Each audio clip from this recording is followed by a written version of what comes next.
All right, I asked 75,000 people to rate the best to worst Vandal in the game.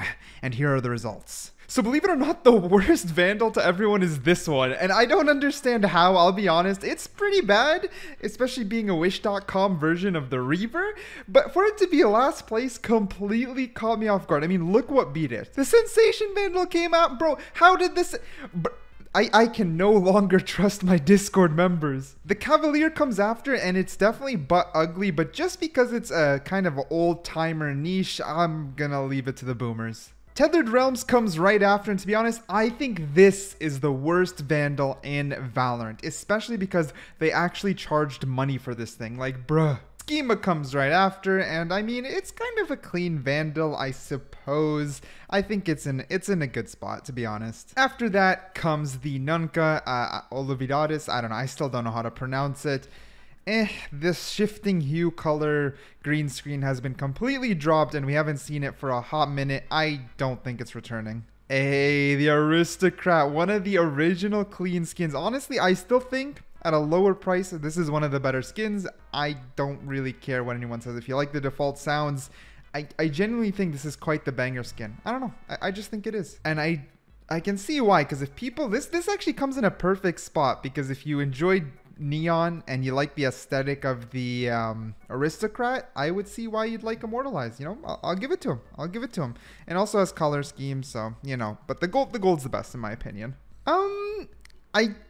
I don't think Nitro is better than any of the ones we went past, except Tethered Realms. What the heck? This should have been second worst Vandal easily. Easily. I literally forgot this Vandal existed. Actually, this... Oh, man. It was the first time I got to talk with the devs about the Battle Pass, and I was so nervous that I said I liked it when I wish I just called them out on it being a green screen and not liking it. Titan Mail. Oh my goodness. You know, I don't even think it's that bad. I don't like to hate on stuff that are so niche, right? Like, it's extremely spiky, has this like yellow crystal.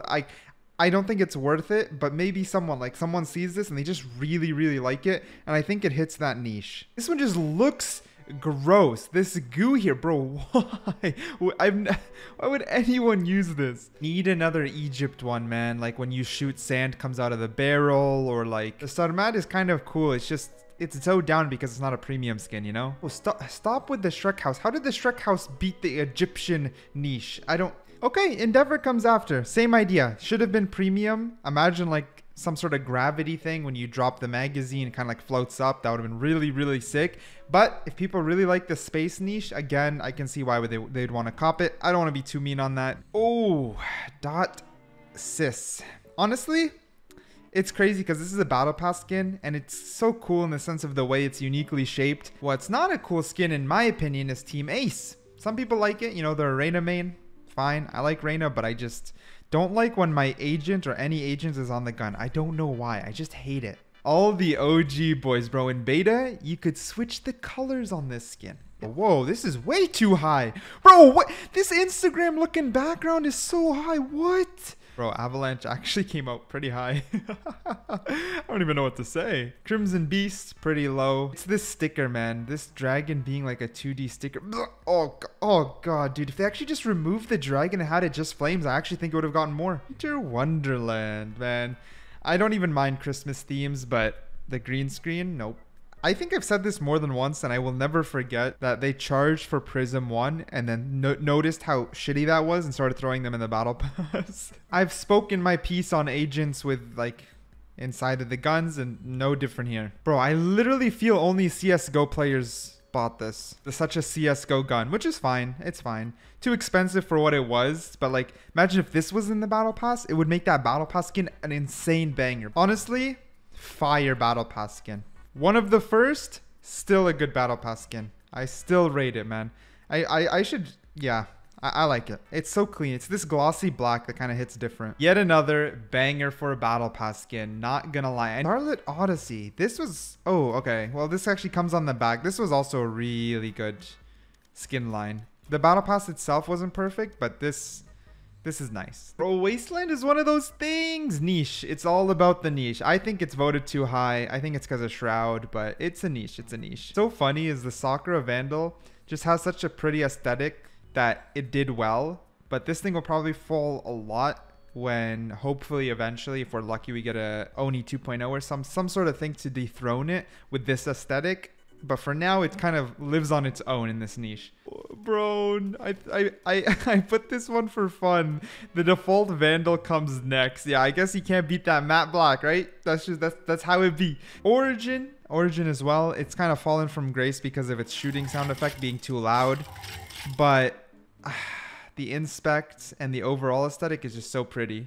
So pretty. Man, this one till now, I love how there's been a consistency. Elder Flame from its release till now is just either you love it or you hate it. Like, it's just straight up one or the other. Glitch Pop. Hey, Glitch Pop's nice. I like the gold variant of the Glitch Pop. Overall, a nice skin with nice variants. Super unique. It's not my absolute favorite. It's a little too much for me, but it's still clean. Overall, really clean. Prelude to Chaos. It's one of those really intense guns. Like, if you like over the top, but then the color schemes are all clean looking, like this one especially kind of looks like straight out of Halo, and I think that's going to speak to a lot of people. So I think it's in a good spot. Not super top tier, but quite up there as we're making near the top of the list. Forsaken beats it. I actually like Prelude to Chaos more, but I think this is this hybrid between top tier premium and having a clean look, and something like the Forsaken hits pretty hard in that sense. And of course you got two variants that change the finisher, which I think are cool. I mean, I love that. I love that touch. One of my personal favorites, Gaia's Vengeance. I don't know how top tier popular it is. I would love a Gaia's Vengeance 2.0 so I can get the Phantom, because I think this would go really well on the Phantom.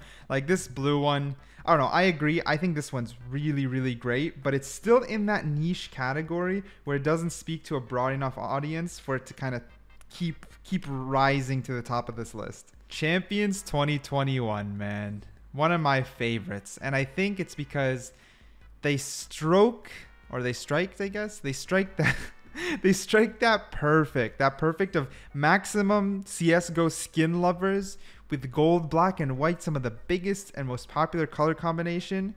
With all that, some very nice, crazy effects, some music, kind of feeling so powerful when you top frag. So they hit a lot of little checkboxes here to make it extremely appealing to people, especially people who are very competitive. And of course, since it was for VCT and an exclusive, they did well. They pulled off something that in theory is kind of hard to do. The bubbly gun, let's go. I think the bubbly gun is very nice. I don't want to say I regret not getting it. I'm just hoping it comes in my night shop, or you know, I would rate it, then I would probably cop it instantly. Little controversial. I don't love the Ion Vandal too much, but that's just because I don't like any of the alternative colors. And to me, having variants is one of the cool things, because you kind of get more, you feel like you get more than one skin when you buy the skin, if that makes sense. And I only like the white variant. I usually like to at least like two variants to cop a premium skin, but that's just my personal checklist. You know what I mean? I still see why people really like the Ion. Just didn't hit it for me perfectly. After is the RGX 11Z Pro. It's crazy. I really heavily rated this bundle, but I only copped the sword. I didn't cop the rest of the bundle. Partial regret not copping the whole bundle. But once I bought the sword, I messed up because the sword's supposed to come free in the bundle, so I couldn't buy the bundle after I bought the sword. Sentinels of Light. I actually didn't buy the finisher yet. I didn't have Radiant it, now I do. Oh, whoops, it's one of the best things. When I like reselect the Prime, it's just crazy. I actually have all the variants because back then you had to buy all of them to get to the top, which was the yellow. The big thing about it is it's crazy. It's the first freaking premium skin to drop, and it's second place. Amazing how well it held up. After that, this skin originally came out in the beta and then reworked for the full game. The Reaver Vandal, man. Something about the Reaver Vandal talks to people heavily. In my opinion, it's like 5th place or 6th place. I still really like it, but it's not number 1. I actually find it impressive how it's still number 1. I would say the reload is a huge part of that. To be fair, it barely, like I should say, the top 4 all had over 200, over 8% of the votes. It was 8%, 8.9%, 9.4%, and 9.5%. So it almost tied with Prime by like 3 votes. While it did get number 1, I would say all the top 4 skins are neck to neck, and they deserve to be, in my opinion.